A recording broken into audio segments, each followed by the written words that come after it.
네, 안녕하세요. 반갑습니다. 오늘 여러분들과 함께 1시간 어, 법인 회계에 관한 기본적인 내용을 함께 다루어 볼 윤사 코치라고 합니다. 화면 잘 보이시죠? 네, 저는 제노스콜 윤사 대표이고요. 매일 1% 성장하는 삶. 오늘의 연수 주제는 비영리 법인의 비지정 후원금 그리고 세입세출 예상 감옥에 관한 내용을 살펴보도록 하겠습니다.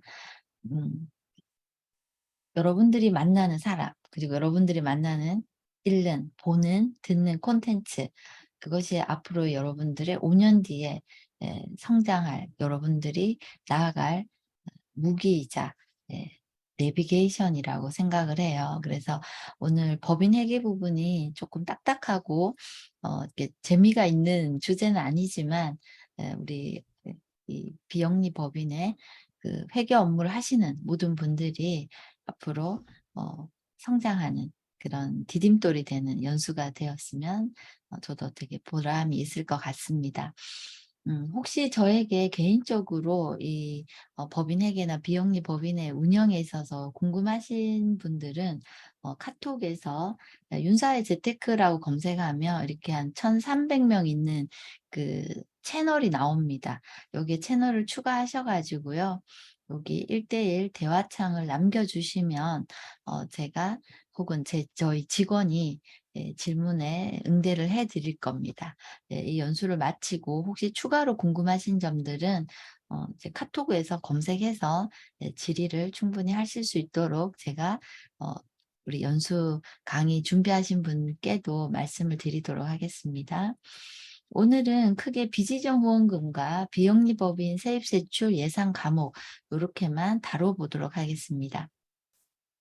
우선 비지정 후원금 사용에 있어서 사용 기준과 처리 방법을 살펴보겠습니다.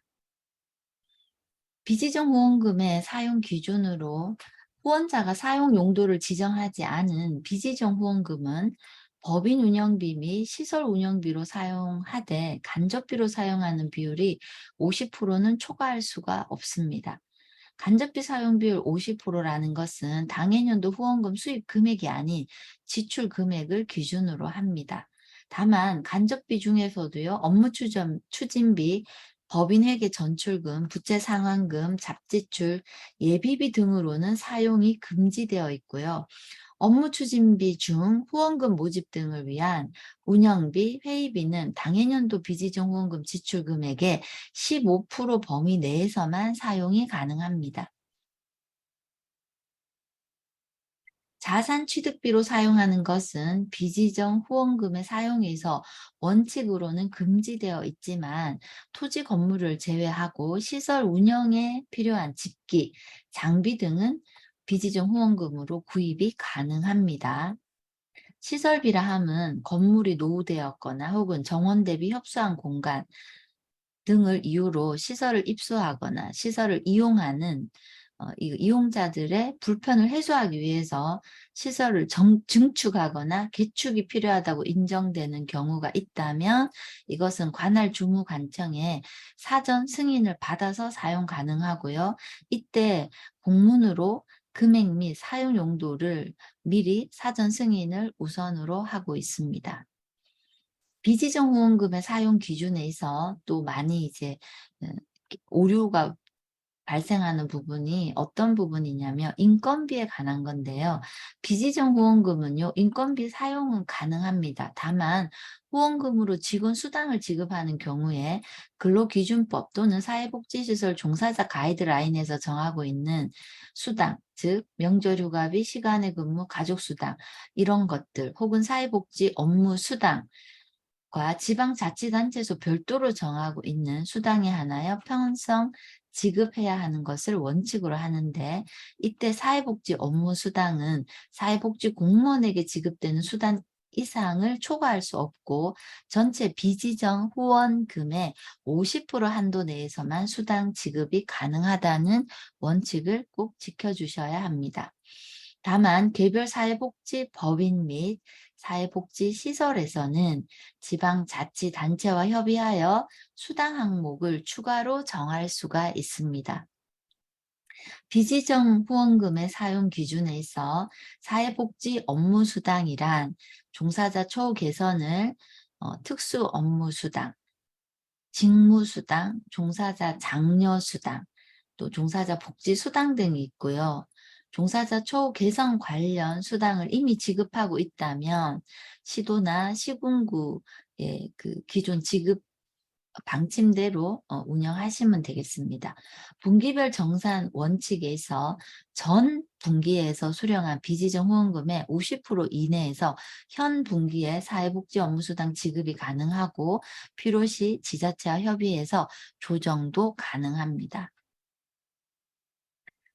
비지정 후원금 사용을 위한 법인 운영비를 표로 한번 구분해 본다면 사무비에 있어서 비지정 후원금은 인건비 사용이 가능하다고 했습니다. 다만 이 인건비에 들어가는 각종 급여, 재수당, 일용작금, 퇴직금 및 적립금, 사회보험 부담금, 기타 우선 경비 이런 것들이 이제 직접 비로 인건비에 포함이 되는데 만약 비지정 후원금으로 이 인건비 수당, 인건비를 지급을 하겠다고 한다면 이제 근로기준법 이 지침이 정하고 있는 수당, 사회복지 업무 수당 및 지방자치단체에서 별도로 정하는 수당에 한해서 기준에 맞게 지급을 해야 되고 수당 항목은 지자체와 협의해서 추가로 정할 수가 있습니다.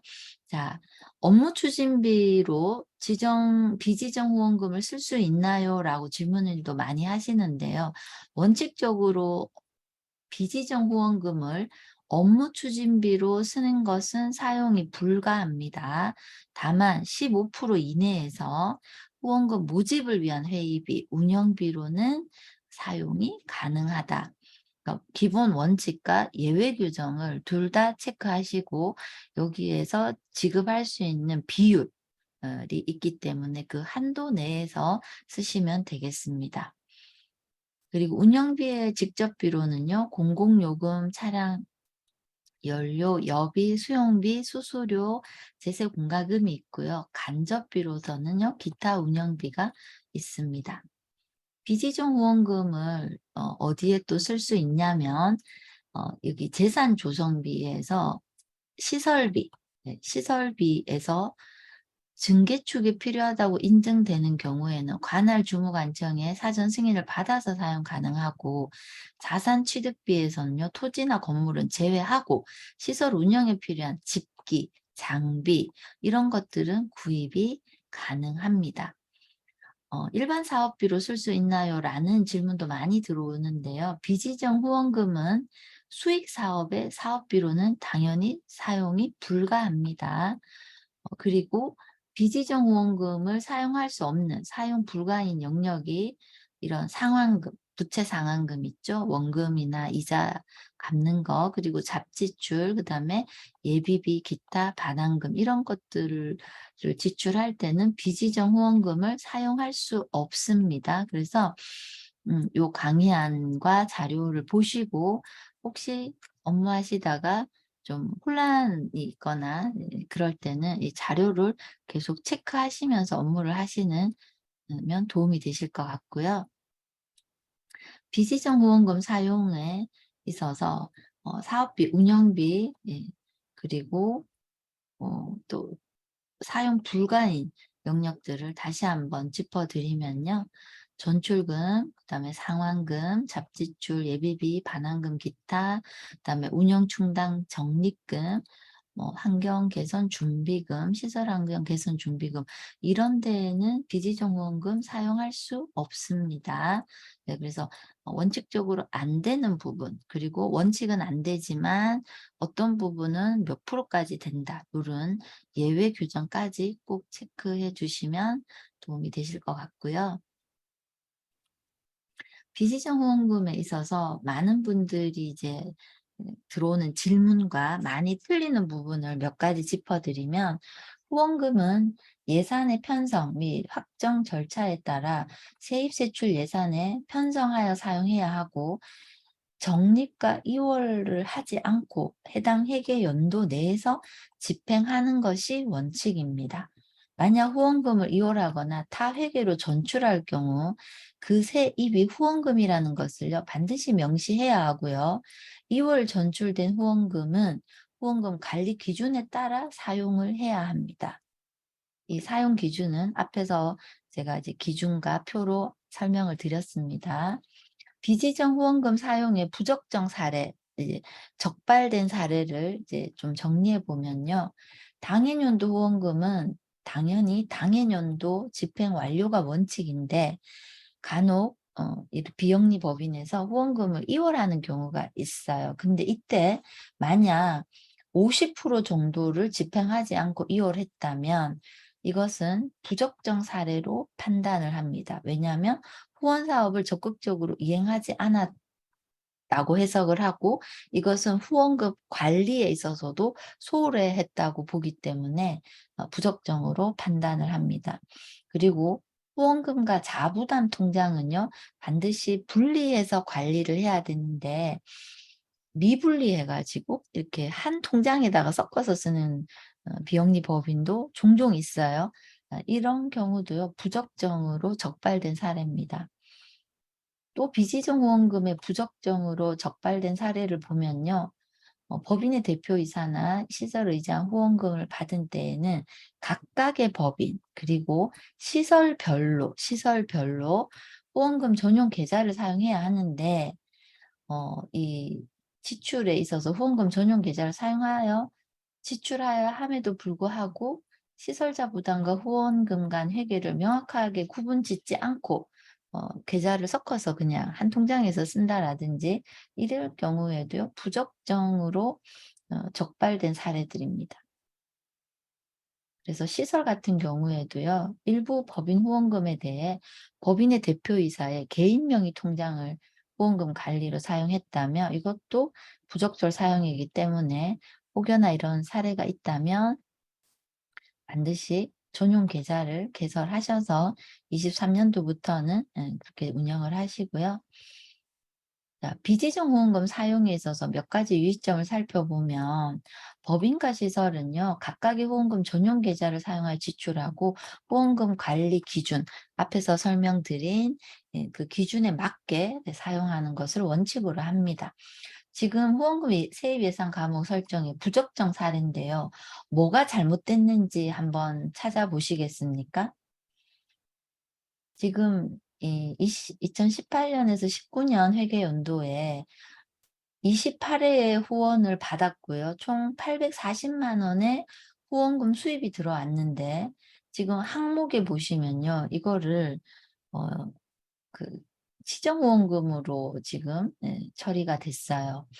근데 적정세입 예산 과목으로 다시 저희가 체크를 해 보면 이것은 비지정 후원금으로 처리를 해야 하고 그다음에 후원금의 세입 예산 과목 차고 설정 세부 현황을 보시면요.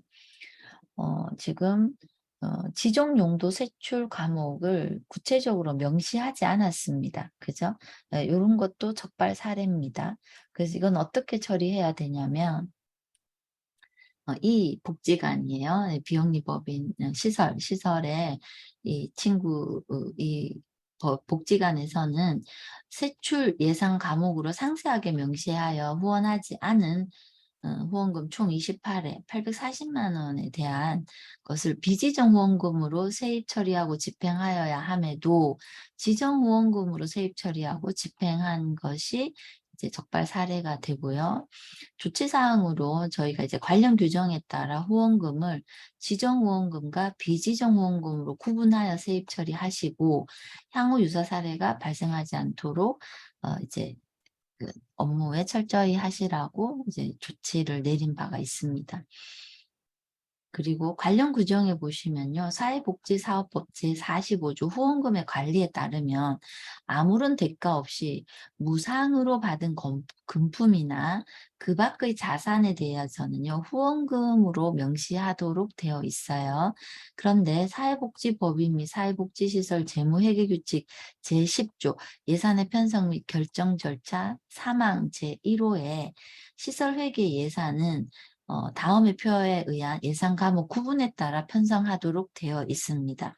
이것이 뭐냐면 이 세입 예산 과목에서는요, 후원금 수입에서 지정 후원금과 비지정 후원금으로 반드시 목을 나누도록 되어 있어요. 그래서 지정 후원금이라 하면 국내 민간단체 및 개인으로부터 후원 명목으로 받은 기부금, 결연 후원금, 위문금, 찬조금 중 후원 목적이 지정된 수입을 지정 후원금이라 하고, 비지정 후원금은 국내 민간단체 및 개인으로부터 후원 명목으로 받은 기부금, 결연 후원금, 위문금, 찬조금 중 후원 목적이 지정되지 아니한 수입과 자선 행사 등으로 얻어지는 모든 수입은 비지정 후원금으로 세입 예산 과목에서 목을 나누어 놨습니다.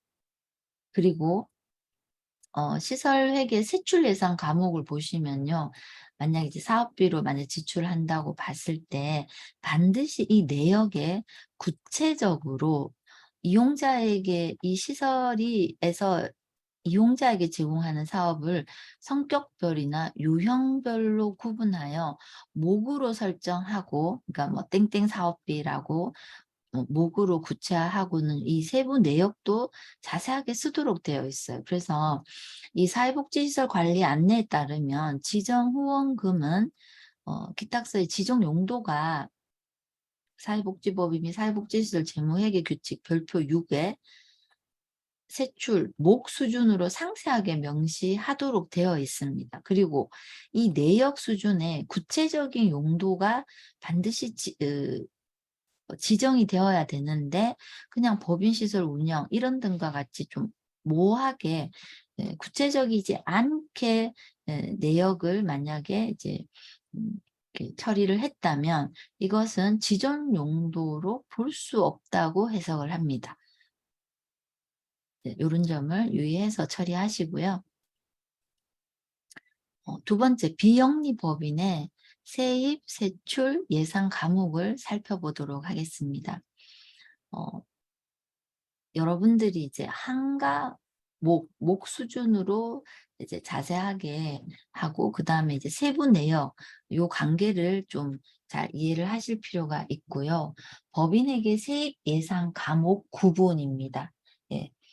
여기는 재산 수입, 기본 재산 수입이라는 항에서 목은 임대료 수입, 배당 및 이자 수익, 재산 매각 수입, 기타 수입으로 크게 4가지로 목이 나누어지고요. 세부 내역으로 살펴보시면 임대료 수입은 부동산 임대 수입, 배당 및 이자 수익은 소유 주식 배당 수입, 예금 이자 수입, 재산 매각 수입은 부동산 매각 수입, 기타 수입은 불용재산 매각 등 기타의 재산 수입으로 구체화하고 있습니다.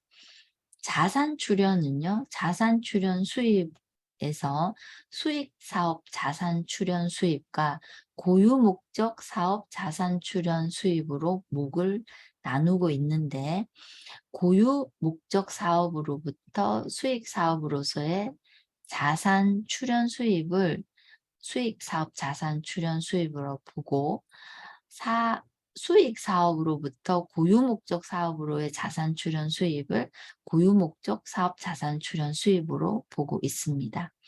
그리고 사업 수입은 수익 사업 수입에서 사업 수입으로 나누어지고요. 법인의 수익 사업으로 얻어지는 것이 이 목에 해당이 된다고 보시면 되고요. 관연도 수입 같은 경우 전년도에 세입 조정된 수입으로 금년도의 수입으로 확정된 것을 관연도 수입이라고 합니다. 그리고 보조금 수입에서는요, 경상보조금, 자본보조금, 기타 보조금, 후원금 수입이 있습니다. 이것은 다시 세부 내역으로 국고 및 지방자치단체의 경상보조금, 국고 및 지방자치단체의 자본보조금, 기타 사회복지사업기금 등에서 받은 보조금, 그리고 후원금에서는 이제 지정 후원금과 비지정 후원금으로 나누어진다고 보시면 되겠습니다. 그리고 회비 수입은요. 등록회비, 원래회비, 임원회비, 기타 회비의 목으로 나누어지고 차입금은 금융기관차 차입금, 기타 차입금으로 나누어집니다. 금융기관으로부터의 차입금과 기타 차입금은 개인 단체 등으로부터의 차입금입니다. 전입금은 다른 회계로부터 전입된 것인데 수익사업회계 및 시설회계로부터의 전입금으로 이해하시면 되겠고요. 2월금은 전년도 2월금으로 전년도 불용액으로서 2월 된 금액을 의미하고요. 2월 사업비는 전년도에 종료되지 못한 2월 사업비가 요 목에 해당이 되겠습니다. 잡수입은요, 불용품 매각대와 기타 예금 이자 수입과 기타 잡수입이 있는데, 불용품 매각대는 비품, 집기, 기계, 기구 등과 기타 불용품의 매각대를 의미하고 기타 예금 이자 수입은 기본 재산 예금 외의 예금이자 수입을 의미합니다. 기타 잡수입은 기타 재산 매각 수입, 변상금 및 위약금 수입 등과 다른 과목에 속하지 아니하는 수입을 이 113 목의 기타 잡수입으로 처리하시면 되겠습니다. 그리고 세출 예상 과목을 살펴보면요. 사무비에서 인건비는 급여, 상여금, 일용작금, 제수당, 퇴직금, 퇴직적립금, 사회보험 부담금, 기타 후생 경비가 사무비의 인건비의 목으로 세출 예상 과목으로 구분되어 있는데 급여는 법인의 임직원의 기본급여, 상여급은 법인의 임직원에 대한 상여, 일용작금은 1급 또는 단기간 채용하는 임시직에 대한 급여, 제수당은 법인의 임직원에 대한 제수당, 각종 직급별 일정액을 지급하는 수당과 시간의 근무 수당, 야근 근무, 휴일 근무 수당 등이 이 114 제수당에 포함이 된다고 보시면 되고요. 퇴직금은 법인의 임직원의 퇴직급여 제도에 따른 퇴직자의 퇴직급여를 의미하고 퇴직적립금은 법인 임직원의 퇴직급여 제도에 따른 현 직원의 퇴직적립금을 의미합니다. 사회보험 부담금은 법인의 임직원의 사회보험, 즉 국민연금, 건강보험, 고용보험, 산재보험의 부담금이 사회보험 부담금으로 세출 처리가 되고요. 기타 후생 경비는 법인의 임직원의 상용 피복비, 그리고 건강진단비, 급량비, 기타 복리 후생에 소용되는 경비가 포함이 됩니다. 그리고 업무 추진비에는요, 기간 운영비, 직책 보조비, 회의비가 세부 목으로 들어가 있는데 기간 운영비, 유관기관대 업무 협의에 소요되는 재경비, 법인 임직원의 직책 수행을 위하여 정기적으로 지급하는 경비, 그리고 법인의 이사, 후원회 등 각종 회의의 다가비 등에 소요되는 재경비, 법인 임직원의 국내 출장 여비가 여기 포함이 되겠습니다. 그래서 이제 여비하고 수용비 및 수수료, 공공요금, 제세공과금, 차량비, 연료, 임대료 등은 다 운영비에 포함이 되는 세부 목이라고 보시면 되고요. 수용비 및 수수료는 사무용품, 인쇄, 집기구입비, 도서구입비, 공고료, 수수료, 등기료, 운송비, 통행료, 주차료, 소규모 수선비, 포장비 이런 것들이 다 이 132 수용비 및 수수료의 목에 해당이 되고요. 공공요금은 우편, 전신 전화, 전기, 상하수, 가스, 오물수고 이런 것들이 공공요금이고요. 제세 공과금은 법령에 지급하는 제세, 즉 법인세, 자동차세, 협회 가입비, 화재보험, 자동차보험, 기타보험 이런 것이 제세 공과금에 포함이 됩니다. 차량비는 차량 유류대, 차량 정비 유지비, 차량 소모품비가 차량비로 포함이 되고요. 연료비는 보일러, 난방시설 연료비, 그리고 임대료는 사무실 등 이제 임대료가 포함이 되겠습니다.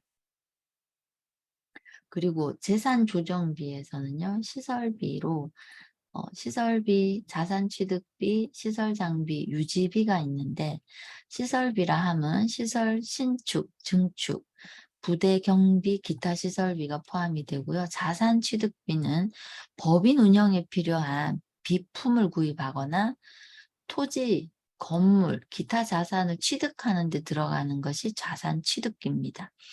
그리고 시설 장비 유지비는 건물 및 건축 설비, 공구, 기구, 비품 수선비, 기타 시설물의 유지비가 시설 장비 유지비에 포함이 되고요. 사업비는 기본 사업비, 일반 사업비, 수익 사업비로 세부로 나누어지는데, 기본 사업비는 법인의 주요 목적 사업을 위해 지출되는 사업비로, 일반 사업비는 법인에서 시설 운영 외의 지원 사업을 하는 경우의 사업비, 즉 학자금 지원, 조소득층 지원, 요런 사업 등 사업별로 목을 설정하는 것들을 이제 일반 사업비라고 보시면 되겠고요. 수익 사업비는 법인 수익을 위한 영농, 축산, 의료, 임대사업 등을 사업별로 목을 설정하는 게 수익 사업비입니다. 전출금은요, 시설 전출금으로 이해하시면 되는데, 법인이 유지 경영하는 시설에 대한 부담금을 시설별로 목을 설정, 즉 시설 회계로 전출금으로 처리하면 되겠습니다. 그리고 관연도 지출은요, 관연도 미불금이나 관연도 사업비의 지출을 의미하고, 상환금에는 부채 상환금으로 원금 이자에 관한 원금 상환과 이자 지불금이 여기 포함이 됩니다. 그래서 차입금, 원금 상환금, 차입금, 이자 지급금으로 세부 내역에 표시가 되고요. 잡지출은 법인이 지출하는 보상금, 사례금, 혹은 간혹 이제 소송이 걸렸을 때 소송 경비 이런 것들은 이제 잡지출에 들어갑니다. 그리고 이제 예비비가 있고요. 출연금에는 수익 사업 출연금과 고유 목적 사업 출연금이 있습니다. 수익 사업에서 고유 목적 사업으로의 출연금, 그리고 고유 목적 사업에서 수익 사업으로의 출연금으로 세부 내역이 구분됩니다. 수익 사업을 하지 않는 비영리 법인의 부가가치세 신고 시 매입 부가세 환급건에 대한 질문이 많아서 요거를 따로 제가 몇 가지 Q&A를 만들어 봤는데요. 수익 사업을 하지 않은 비영리 법인이 매출 부가가치세가 없다면 운영비로 사용하나 매입 부가가치세 환급이 계속 발생하는 게 맞나요? 라는 질문이 많습니다. 그래서 여기 답변을 들어보면, 비영리 법인이 부가가치세 과세 사업을 영위하지 아니한 경우에는 부가가치세 매입세 환급 신고 대상이 아니며, 과세 사업을 영위하는 비영리 법인이 과세 사업에서 일시적으로 매출이 발생되지 아니하고 운영비 관련 매입만 발생되는 경우라면 관련 매입은 부가가치세 환급 신고 대상이 되는 겁니다. 그래서 이 해당 여부는 비영리 법인의 실질 사업 내용에 따라 달라진다라고 해석하시는 것이 가장 무난하겠습니다. 그리하여 비영리 법인의 사업 실적 또는 사업 계획 보고에 있어서 비영리 법인은요, 매 사업 연도가 끝난 후 2개월 이내에 다음 연도의 사업 계획서 및 수입 지출 예산서, 해당 사업의 사업 실적 및 수입 지출 결산서, 해당 사업 연도 말 현재의 재산 목록을요, 주무관청에 제출해야 할 의무가 있습니다. 자주 하는 질문 몇 가지 더 가져와 보면요. 학회, 세미나의 후원금 처리는 어떻게 합니까? 라는 질문도 많은데요. 비영리 재단 법인이 지정 기부금 단체인 비영리 사단 법인에 100만 원을 후원하는 경우 해당 금액은 후원금으로 보시면 무난하겠고요. 지정 기구 혹은 이제 지정 기부금 지출로 회계 처리하셔도 됩니다. 그리고 증빙 서류로는 비영리 사단 법인으로부터 기부금 영수증을 발급받으시면 됩니다. 제가 이제 기부금에 관한 영상도 같이 별도로 좀 드렸거든요. 그래서 후원금, 그러니까 비지정 후원금 말고 기부금 처리 부분은 그 영상을 참고하시면 되겠습니다. 세법상 법정 기부금이나 지정 기부금 단체가 아닐 경우 세무조정 시 모두 경비 처리는 안 됩니다. 그리고 기부금 영수증을 이제 받으시면 되는데 법정이나 지정 기부금 단체라면 경비 처리가 가능하고 이에 해당되지 않는다면 장부에서는 비용 처리 가능하지만 세무 조정할 때는 해당이 없다라는 거 체크하시고요. 자, 여기 보면 이제 이 영리법인일 경우에 이제 기부금으로 봐야 돼요, 후원금으로 봐야 돼요라는 질문도 많이 하시는데 사회복지기관으로부터 인건비 후원금이란 명목으로 목적 후원금을 받았다, 일시금으로. 기부금으로 끊어줘요, 후원금 영수증만 주면 될까요? 했는데 이런 사례는 그렇게 많지는 않아요. 다만 여기에서는 이제 기부든 후원이든 그 목적성은 동일하기 때문에 다만 기부금 영수증을 발급하더라도 기부한 사회복지기관은 기부처가 세법상 기부금 대상에 해당되지 않아 비용으로는 인정이 되지 않습니다. 그리고 영리법인에게 기부금이나 후원금을 지출했을 경우 지출한 단체는 기부한 금액이 전액 비지정 기부금에 해당되어 전액 송금 불산입에 해당이 됩니다. 따라서 기부금으로 영수증을 발행해 주든 후원금으로 발해 주든 이 상황에서는 크게 중요하지는 않다라는 거 확인하시고요. 이제 그 비영리 법인에서는 접대비는 크게 발생하지 않을 것 같은데 문제는 이제 기부금인가 접대비인가 이거를 질문 자체는 굉장히 많이 들어와요. 그래서 사업과 무관한 금전 지급은요 기부금으로 보고요. 사업과 관련한 지급한 금액은 접대비로 보는데 기부금으로 볼 경우에는 해당 협의회가 법정이나 지정기부금 단체에 해당하지 않을 경우 비지정 기부금으로서 전액 송금 불산입된다는 거 확인하시면 되겠습니다. 네, 이어서 비영리 법인의 예상결산 연도말 보고서 작성법에 대해서 살펴보도록 하겠습니다. 네. 비영리 법인은요, 연도말 보고서 예상결산을 반드시 해야 되는 의무가 있는데요. 전년도 사업 실적과 금연도 사업 계획서를 함께 제출하셔야 됩니다. 이때 사업 내용, 실적란에는요, 육하 원칙에 의거해서 구체적인 사항을 가능한 수량화해서 몇 명, 뭐 몇 회, 혹은 얼마 이런 식으로 좀 구체적으로 육하 원칙에 따라 기재하는 것을 이제 원칙으로 하고 있고요. 비영리 법인의 연도말 주무관청에 제출 자료는 변동사항이 없더라도 반드시 제출해야 하고 전년도 사업 실적서, 혹 금년도 사업 실적 사업 계획서, 전년도의 수입 지출 결산서, 그리고 올해 금연도의 수입 지출 예산서, 기본 재산 목록, 동산 부동산, 그리고 회원 이동 사항, 즉 사단 법인은 임원, 그다음에 정회원 이런 식으로 그 회원의 변동사항도 꼭 포함을 해야 되고요. 또 직원도 정규직이냐, 임시직이냐, 단기 고용이냐 등등 이 직원의 고용 현황도 반드시 주무관청에 제출을 하셔야 합니다.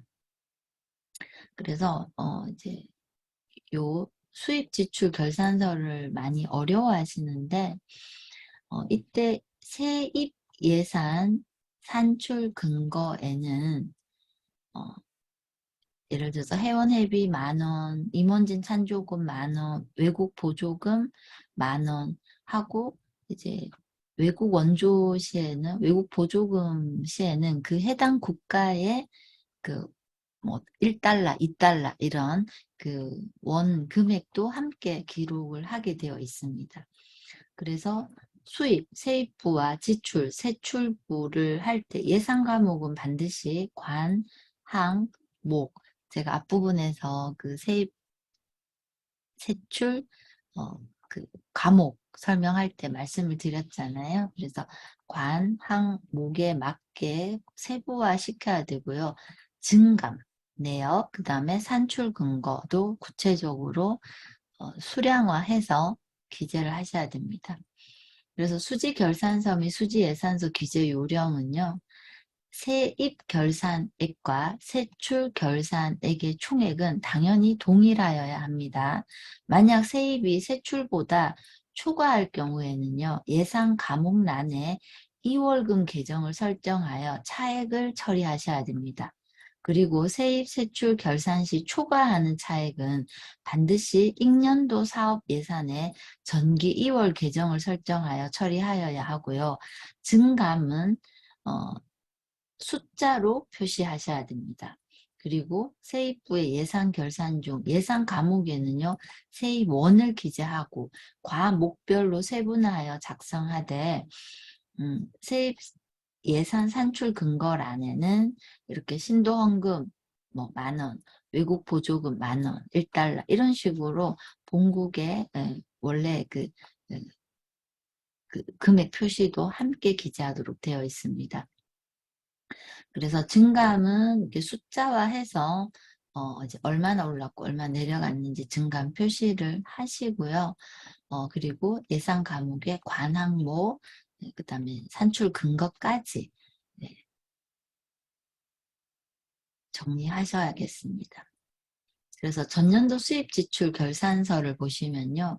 수입 지출 결산서는 수입과 지출이 발생할 때 법인 내부 관리상 수입 지출 내용 및 절차를 명확히 하기 위한 관리 서류로서 수입 지출 내역, 단가, 수량을 구체적으로 기재할 수 있도록 구성되어 있고 수입과 지출이 발생할 경우 수입 지출 결산서를 작성하여 관리하게 되면 현금의 흐름을 예측하고 자금 집행에 기초 자료로 활용할 수 있다라는 거에 근거해서 이렇게 수입지출 계산서를 작성하게 되고 예산 과목은 관항목으로 구분하여 관은 사무비, 사업비, 예산, 재산조성비, 예비비 등이 있고 항은 사무비 안에서 운영비나 인건비, 또 목은 사무처 직원의 급여, 재수당, 일용작금, 잡급, 또 퇴직금, 퇴직정리급, 금, 사회보험 부담금, 기타 후생 경비 이런 식으로 관항목에 따라서 세분화 구체화해서 표기하셔야 됩니다. 그리고 재산도 보시면 토지, 건물, 그러니까 이제 부동산이죠. 그 다음에 동산, 현금과 유가증권까지 면적 평가액 해서 증감액까지도 기본재산 목록에 표기하도록 되어 있고요. 만약에 이제 증가된 부동산과 감소된 부동산이 있다면 거기에 대한 지번과 지목, 면적, 평가액, 그 다음에 소유권 귀속 등기 일자, 취득 보고 일자, 혹은 처분 승인 일자 이런 것들을 모두 보고하게 되어 있습니다.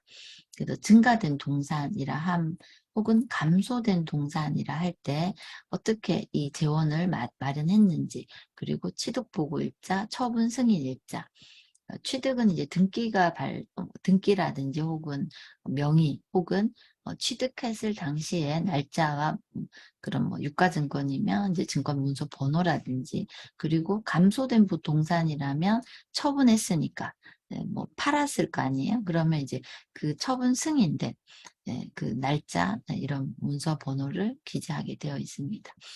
그리고 기본재산 목록 내역에서 부동산과 동산의 금액 혹은 지번, 지목, 면적 그리고 현금과 유가증권이라면 재원조성 뭐 기본재산을 처분해서 뭐 샀다라든지 아니 현금을 마련했다라든지 또 주식 그 주당 익명가 기준으로 100주를 뭐 팔아서 혹은 매입을 했다라든지 이런 식으로 예치증서 그리고 금융기관의 내역 거래 내역 이런 것들을 첨부를 하게 되어 있습니다.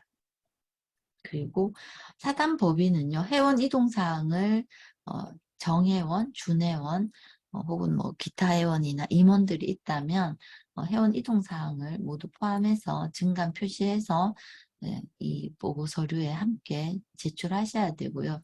직원 고용 현황도 특정 사업을 위한 단기간 고용 직원까지 포함해서 근로계약서, 임금대장은 이제 해당 그 시설에서 서류 작성해서 비치하시고요.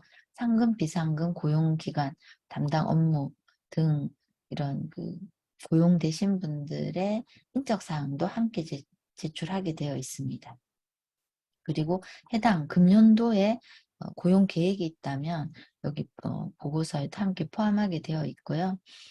그 정회원, 부회원, 뭐 이런 가입, 탈퇴, 증감수와 증감 사유, 그 다음에 고용 현황, 앞에서 보셨다시피 직위, 담당 업무, 고용기간, 상금, 비상금, 그리고 뭐 단기간이라면 이런 분들도 다 포함이 되어 있고요. 관련 서류는 해당 법인이나 시설에서 관리하시면 되겠습니다. 그리고 이사회 총회 회의록 같은 경우도요. 보통 이제 첨부 서류로 같이 많이 들어가는데 전년도 사업 실적, 수지 결산, 금년도 사업 계획과 수지 예산의 의결 내용, 전년도분의 자체 감사 보고 사항 등의 내용이 반드시 표기되어 있어야 한다라는 것이 놓치기 쉬우니까요. 잘 체크하시고요. 자체 감사 보고서로 재산 관리 상황과 이사회의 운영에 관한 사항, 그리고 사업 진행에 관한 사항 등에 대한 구체적 감사 내용과 이에 따른 감사 의견, 감사 전원의 서명 날인 등도 포함하는 것을 더 권장하고 있습니다.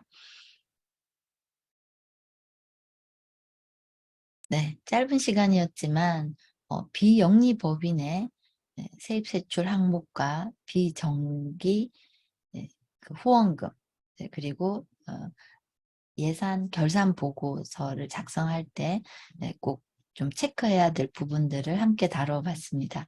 네, 좋은 연수 되시고요. 기타 궁금한 점은 저희 톡 채널로 Q&A를 주시면 저희가 도와드리도록 하겠습니다. 네, 감사합니다.